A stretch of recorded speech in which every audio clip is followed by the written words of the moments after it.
नमस्कार दोस्तों। आप लोग कैसे हैं? मुझे उम्मीद होगा कि आप लोग जहाँ पर भी होंगे, स्वस्थ होंगे, मस्त होंगे। आप अपनी ज़िंदगी की हर कामों को आसानी से कर रहे होंगे। दोस्तों, हम चलते हैं एक मोटिवेशन की तरफ और इस वीडियो को आप लोग दोस्तों लास्ट तक देखिएगा। भले मेरे चैनल को आप सब्सक्राइब करें, ना करें, कोई दिक्कत नहीं। लेकिन अगर आप एक माँ से प्यार करते हैं, तो चैनल को सब्सक्राइब कर सकते हैं। लेकिन दोस्तों, इस वीडियो को आप लास्ट तक ज़रूर देखिएगा, क्योंकि इसके पहले वाले वीडियो को आप बहुत ही अच्छा प्यार दिए हैं।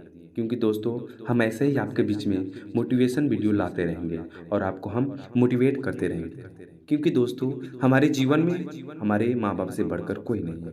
तो इसलिए दोस्तों, हम लोग चलते हैं कहानी की तरफ, हम लोग चलते हैं उस दर्द भरी माँ की दास्ताँ की तरफ। दोस्तों, एक माँ की ममता क्या होती है, इस वीडियो में दर्शाया गया है, इस वीडियो में बताया गया है। चलते हैं दोस्तों अपने हम उस बातों पर। दोस्तों, एक बूढ़ी माँ की दर्द भरी कहानी। एक बूढ़ी माँ की दर्द भरी कहानी बहुत ही दर्दनाक है, जो आपको शायद रुला सकती है। 3 साल हो चुके थे बेटों को अपना घर छोड़कर विदेश में बसे हुए। इन 3 सालों में बूढ़ी माँ और ज़्यादा बूढ़ी हो गई थी। 75 वर्ष की उम्र में सुलोचना देवी की यादाश्त काफी कमजोर होती जा रही थी। उन्हें रोजमर्रा की चीजें याद ना रहती, लेकिन जो उन्हें हमेशा याद कर रहता था वो उनका बेटा।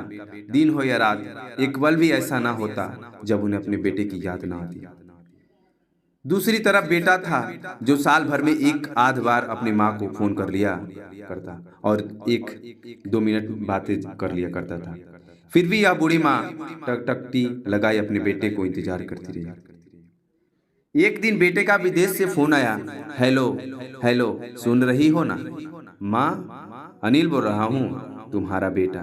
कैसी हो माँ? मैं ठीक हूँ, मैं ठीक हूँ। बेटा, तुम बहू और मेरा पोता कैसा है? माँ ने पूछा। सब अच्छे हैं माँ, मैं अगले हफ्ते गांव आ रहा हूँ। माँ, तुम्हें लेने अब हम साथ लंदन में रहेंगे। माँ, तुम्हारी बहू कह रही है कि माँ को यहाँ पर लेकर आयो, बेचारी अकेली वहाँ परेशान होती होंगी। बेटे ने कहा। माँ की बूढ़ी सूखी आंखें आंसुओं में भीग गई। उसके कमजोर शरीर के नस नस में खुशी की लहर दौड़ गई।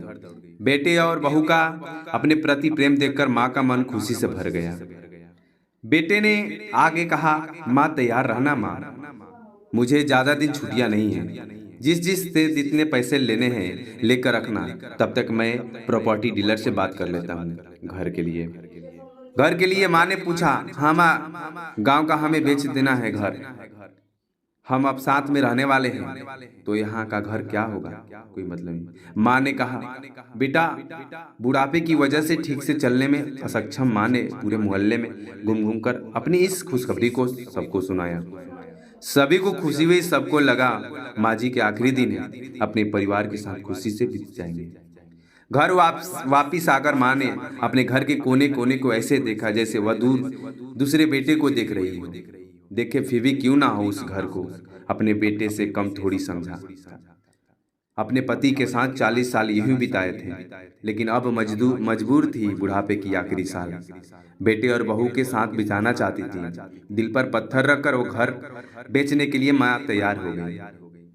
आनन फानन में बेटे ने घर की आधे दामों पर बेच दिया। माँ ने ज्यादा नहीं ली, लेकिन जिन चीजों से दिल लगा था उन चीजों को समेटा और बेटे के साथ टैक्सी में बैठ गई। एयरपोर्ट के लिए चली गई। एयरपोर्ट पर आकर बेटे ने माँ से कहा, माँ तुम यहाँ बेंच पर बैठो, मैं सामान और बोर्डिंग पास की जांच करा कर आता हूँ। वहाँ वक्त लगता और खड़ा रहना पड़ता है, तुम्हें तकलीफ होगी, तुम यहीं आराम करो। मैं यूं गया और यूं आया। माँ बेंच पर बैठ गई और बेटा अंदर चला गया। काफी समय हो गया, बेटा वापस नहीं आया।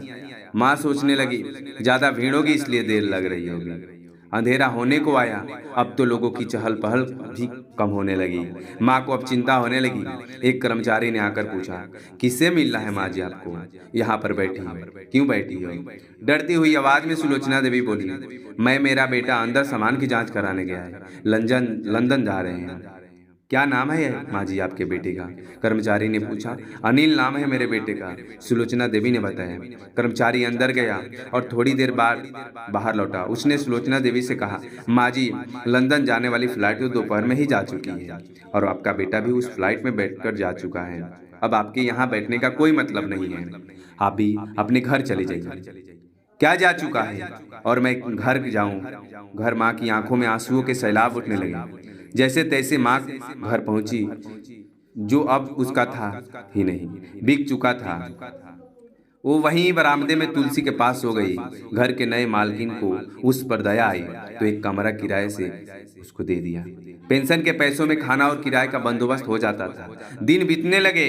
कुछ दिन बाद घर के नए मालकिन ने सुलोचना देवी से कहा, माँ जी, आप अपने रिश्तेदार के यहाँ पर जाकर क्यों नहीं रहती हो? इस उम्र में आपके लिए वहीं अच्छा होगा। अच्छा तो होगा, लेकिन अगर मेरा बेटा वापस आया तो उसका ख्याल कौन रखेगा? मेरा बेटा बहुत भोला है, उसे ख्याल अपना रखना बिल्कुल नहीं आता। मैं कहीं नहीं जाऊंगी, क्या पता कब उसे मेरी जरूरत पड़ जाए। माँ ने कहा। दोस्तों, सच बता रहा हूँ, माँ की ऐसी बातें सुनकर मेरी आंखों में आंसू आ गए। किसी ने सच ही कहा है, पूत कपूत हो सकता है, लेकिन माता कभी कुमाता नहीं होती है। दोस्तों, आप सभी के हाथ जोड़कर विनती करता हूँ, अपने माता पिता की जितनी हो सके सेवा करना, उनके साथ कभी बुरा बर्ताव मत करना। दोस्तों, ये कहानी आपको कैसी लगी? अगर ये कहानी सुनकर आपकी आंखों में आंसू आ गया तो प्लीज लाइक एंड सब्सक्राइब जरूर कीजिए।